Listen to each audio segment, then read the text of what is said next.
یہ دیکھو اب یہ سنو آپ. میں مانتا ہوں کہ ظاہر توہین رسالت اور توہین قرآن کا تو اب مسلمان تصور بھی نہیں کر سکتا، لیکن اس کی تحقیق بھی کرنے کے لیے تیار نہیں ہوتے کہ توہین ہوئی بھی ہے کہ نہیں ہوئی ہے. کتنے لوگ ہیں جو بے گناہ ہیں، جو ساری زندگی جن کی عشق رسول میں گزری اور رسول کی سیرت کو بیان کرتے ہوئے گزری، ان کی زبان سے کوئی لفظ تھوڑا سا غلط نکل گیا ممبر پہ، یا کوئی تحریر میں کوئی دائیں بائیں ان سے غلطی سے ہو گیا، تو وہ اٹھا کے ان کو توہین رسالت کے کیس میں جیلوں میں ڈال دیا گیا ہے. تو قوم کو اپنے جذباتی جو پن ہے نا اس سے باہر آنے کی ضرورت ہے. اور یہ جو نعرے ہیں کہ ہم جو ہے نا توہین رسالت کے معاملے میں بس جذبات ہی سے کام لیں گے اور ہم یہی ہمارا ایمان ہے، تو اس سے معاشرے میں جو ہے نا وہ ظلم کا بہت خطرہ ہوتا ہے کہ لوگ ان جذبات کو غلط استعمال کرتے ہیں. دیکھ لو ابھی یہی سب ہو رہا ہے. ایک مسئلہ اس کا ختم نہیں ہوتا، تم لوگ پھر دوسرا مسئلہ شروع کرتے. اس کو تم لوگ کیوں نہیں جینے دیتے آرام سے؟ مطلب آپ لوگ اس کو خوش کیوں نہیں دیکھ سکتے ہو؟ ایک وہ اتنا اچھا انسان ہے، ٹھیک ہے، وہ ہر لحاظ سے اتنا پرفیکٹ انسان ہے، اس کی نیت اتنی صاف ہے، لوگوں کے ساتھ اتنا اچھا ہے، وہ اتنا اخلاقی ہے. آپ لوگ کو باہر سے کیا پتا؟ آپ لوگ تو باہر سے دیکھتے ہو نا، دور سے دیکھتے ہو. آپ لوگوں کو کیا پتا ایک انسان کیسا ہے؟ کوئی ایک مطلب پہلے تو وہ نماز والی جو ویڈیو تھی، نماز والی ویڈیو کتنی زیادہ اس پہ کتنا پہلے مسئلہ بنایا. سیم ویسی ہی ویڈیوز، وہی کانٹینٹ ویڈیو دیکھو ٹک ٹاک پہ، باقی اور کتنے لوگوں نے سیم ویڈیوز بنائی ہوئی ہیں، لیکن اس کو کسی نے ہائی لائٹ نہیں کیا. پھر جب دوبارہ وہ عمرہ پہ گیا اور تب وہ ولاگ بنا رہا تھا، اور ولاگ میں وہ لوگوں کی بات کر رہا تھا، کیونکہ لوگ اس کو ویڈیوز پکچرز کے لیے انسسٹ کر رہے تھے. بار بار اس کے پاس لوگ آ رہے تھے اور وہ لوگوں کا کہہ رہا تھا. اس کا یہ مطلب تھا، وہ لوگوں کا کہہ رہا تھا کہ یہاں پہ اب یہاں پہ بھی لوگوں کو آرام نہیں ہے، یہاں پہ بھی لوگوں کو سکون نہیں. مطلب کہ اس کو بار بار لوگ ویڈیوز اور پکچرز کا کہہ رہے تھے، اور اس بات کو بھی کھینچ کے کیسا بنا دیا کہ وہ یہاں اس جگہ کا استغفر اللہ اس جگہ کا کہہ رہا ہے. کہ مطلب اس سے سامنے ظاہر ہوتا ہے کہ اس بندے سے مسئلہ ہے، آپ کو اس بندے سے جیلسی ہے اور آپ کو اس بندے سے مسئلہ ہے. میں تو ڈائریکٹ بولوں گی کہ مطلب ایک سیدھی سی بات ہے، ٹھیک ہے، اور اس کو آپ بالکل ٹوٹلی چینج کر کے لوگوں کے سامنے غلط رکھتے ہو. کیوں نہیں آپ لوگ یار اپنا دماغ استعمال کرتے؟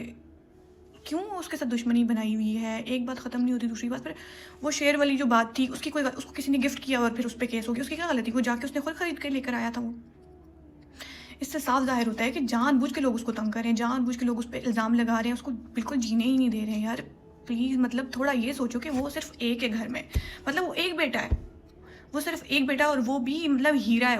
وہ انسان ہیرا ہے، ٹھیک ہے.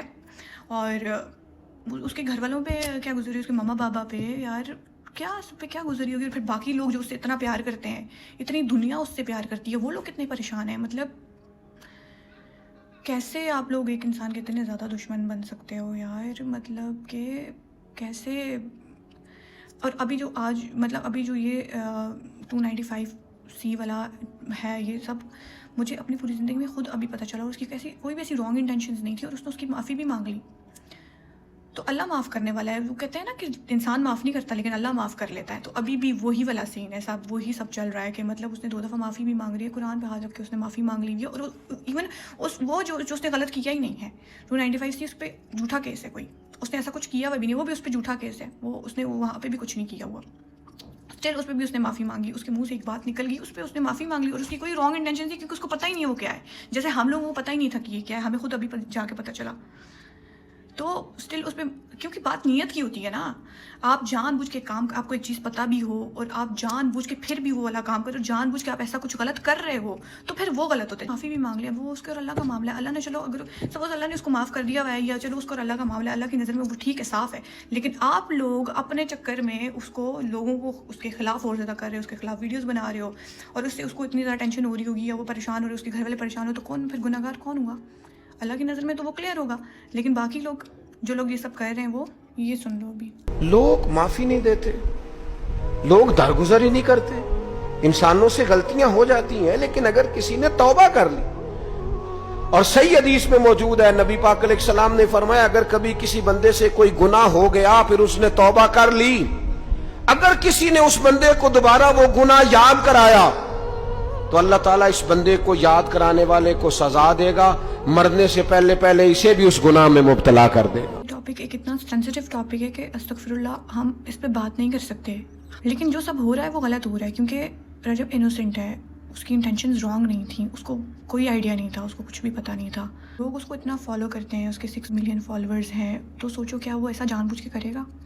کبھی بھی وہ ایسا جان بوجھ کے نہیں کرے گا. وہ اللہ کے بہت قریب ہے، اس کا کنیکشن اللہ کے ساتھ بہت اچھا ہے، وہ لوگوں کی اتنی ہیلپ کرتا ہے، لوگوں کی اتنی مدد کرتا ہے، اللہ کی راہ میں اتنا خرچ کرتا ہے. وہ علماء جن کی پبلک میں سے ہے، ان سے پریس کانفرنس میں ریاست پاکستان کا کام ہے کہ وہ اس قسم کے بیان دلوائیں کہ کوئی شخص اس طریقے سے اپنی جنت پکی کرنے کے چکر میں کہیں جہنم نہ پکی کر رہا ہو.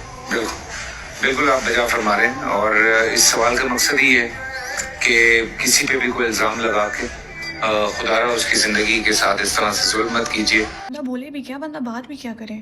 انٹینشنز تو ہمیں پتہ ہیں، لیکن سمجھ نہیں آتی. کوئی بندہ کیا پتہ کوئی بات پکڑ لے. آپ کی انٹینشنز رانگ تو نہیں ہوں گی، لیکن سننے والے کا کیا پتہ کہ کوئی ہماری بھی کوئی نہ کوئی بات پکڑ لے اگلا. بس یہ ہے کہ اللہ رجو کو اپنے حفظ و امان میں رکھے، اور اللہ اس کو دشمنوں سے اور دشمنوں کی گندی نظر سے بچائے. آمین.